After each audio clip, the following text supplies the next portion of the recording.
Assalamualaikum warahmatullahi wabarakatuh. Kembali lagi bersama saya Fauzan Aziz Maulana di channel YouTube Fauzan Jonhar 23.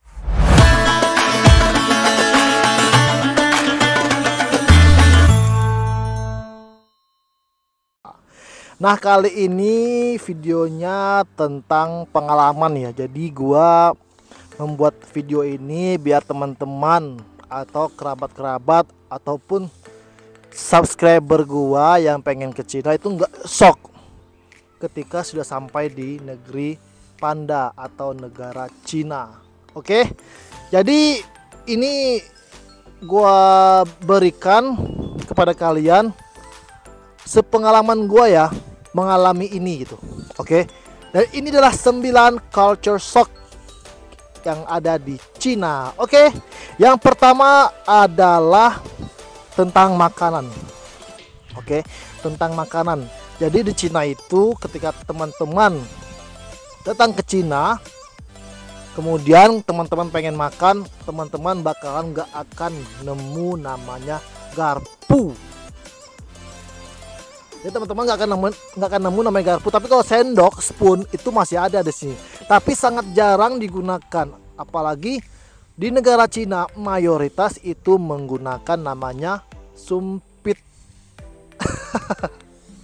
Gue pribadi gue nggak bisa makan pakai sumpit. Tapi bagaimanapun kita harus mencobanya. Kita harus menggunakannya kalau udah berada di Cina. Mau makan nasi, mau makan yang berkuah, mau makan bakpao, mantau, sebagainya itu harus pakai sumpit. Itu yang pertama. Yang kedua adalah kalau makan itu mereka tuh nggak dihabisin gitu, bahasa itu bubazir gitu. Jadi ada pengalaman gua berkumpul bersama profesor gua dan juga mahasiswa-mahasiswanya di departemen tempat gua belajar. Itu ada acara makan malam. Nah itu nasi nggak ada. Bukan nggak ada, nasi itu nggak di awal tapi di akhir. Jadi mereka itu makannya itu kayak hidangan dulu tuh, kayak lauk pauknya dulu. Makan itu dulu, habis tambah lagi. Setelah itu baru ada nasi. Kalau kita mau cepat pun minta nasi juga bisa sih, tapi kita harus bilang fuyannya dulu kan, segera datangkan nasinya gitu. Tapi kalau kita tuh emang kayak gitu di Cina. Jadi nasi itu di terakhir. Jadi lauk-lauknya dulu kita makan, habis itu baru nasi. Dan itu pun mungkin lauknya udah habis, nasinya baru, mungkin kita udah kenyang ya. Ya kan, kita udah kenyang. Tapi emang seperti itu kalau di Cina. Ya. Oke, yang ketiga. Kalau teman-teman mau ke Cina dan pengen ngobrol sama warga Cina, itu jangan kaget kalau teman-teman bertemu sama ibu-ibu, bapak-bapak, terus orang tuh ngomongnya sangat keras nadanya gitu. Mereka tuh nggak marah, tapi emang seperti itu nada mereka. Jadi teman-teman jangan mengartikan, bukan hanya baik-baik, tapi kok dia ngejawabnya ngegas gitu. Jangan salah persepsi, ya. Jangan salah persepsi bahwasanya emang seperti itu mereka yang sudah orang tua ya, seperti itu. Tapi ya rata-rata seperti itu. Oke. Yang keempat, ya, jangan kaget kalau teman-teman datang ke Cina nggak bakalan nemu namanya air dan tisu di toilet. Nah seperti ini gambarnya. Nah seperti ini ya gambarnya, nggak bakalan nemu ya, karena toilet di Cina itu cuma menyediakan tempatnya aja. Dan juga untuk air tuh juga untuk membuang kotoran kita gitu, kalau kita buang air besar gitu. Pokoknya kalau kita ya mungkin nggak bisa ya, karena emang seperti itu di Cina gitu. Jadi kita bawa tisu sendiri, kalau kita mau pakai air bawa air sendiri gitu. Tapi kalau gua ya pribadi, kalau gua pengen BAB ya, misalnya di kelas nih, terus gua sakit perut pengen BAB, gua lebih baik izin ke kamar dulu BAB-nya. Nah kalau gue pengen ke mall ataupun jalan-jalan keluar, nah sebelum gue BAB, sebelum gue pergi itu gue BAB dulu di kamar. Nah seperti itu. Oke. Itu yang keempat. Yang kelima adalah buang ludah sembarangan. Nah kalau ini sih mungkin kita nggak bisa mengcompare lagi ya, mungkin ludah sembarangan itu sudah banyak kita temukan ya di mana-mana ya gitu ya. Tapi di Cina juga ada yang hal-hal seperti itu gitu, mudah sembarangan gitu kan. Oke, yang keenam. Yang keenam adalah minta kontak WeChat orang yang baru dikenal. Jadi kita sebagai Waigoren atau foreigner, ataupun kalau di sini di kampus itu bahasanya mahasiswa internasional, itu pasti aja ada mahasiswa Cina yang baru dikenal ya. Baru dikenal langsung minta kontak kita. Di luar juga seperti itu. Gue pernah duduk sama teman gue di danau kampus. Duduk di situ tiba-tiba orang itu minta foto bareng, habis itu minta WeChat.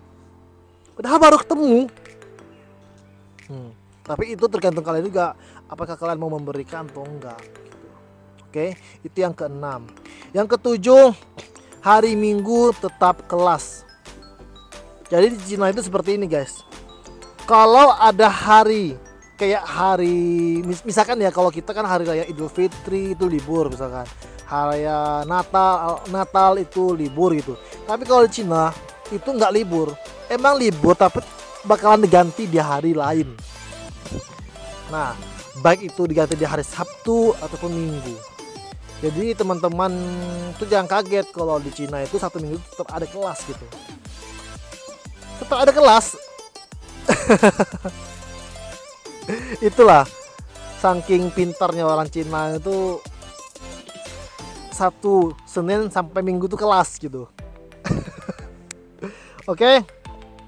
Yang kedelapan,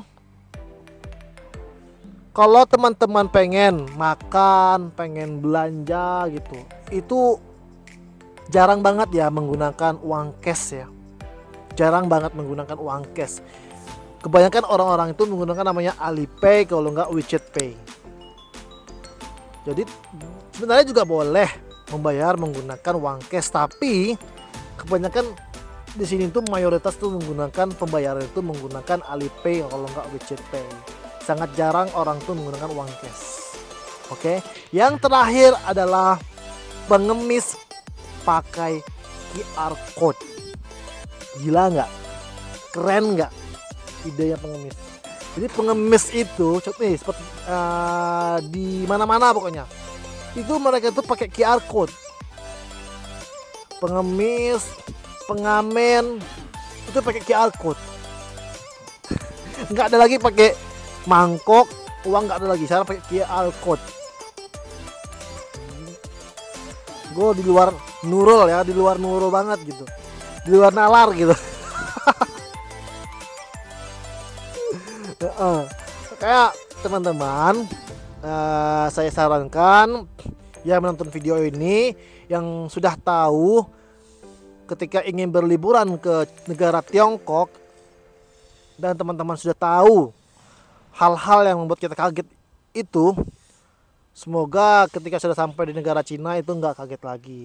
Oke, mungkin itu saja yang dapat saya berikan kepada teman-teman. Semoga video ini bermanfaat. Dan juga ketika teman-teman ada waktu liburan ke Cina, bisa dikontak hubungi saya di Instagram, Facebook, atau di WhatsApp.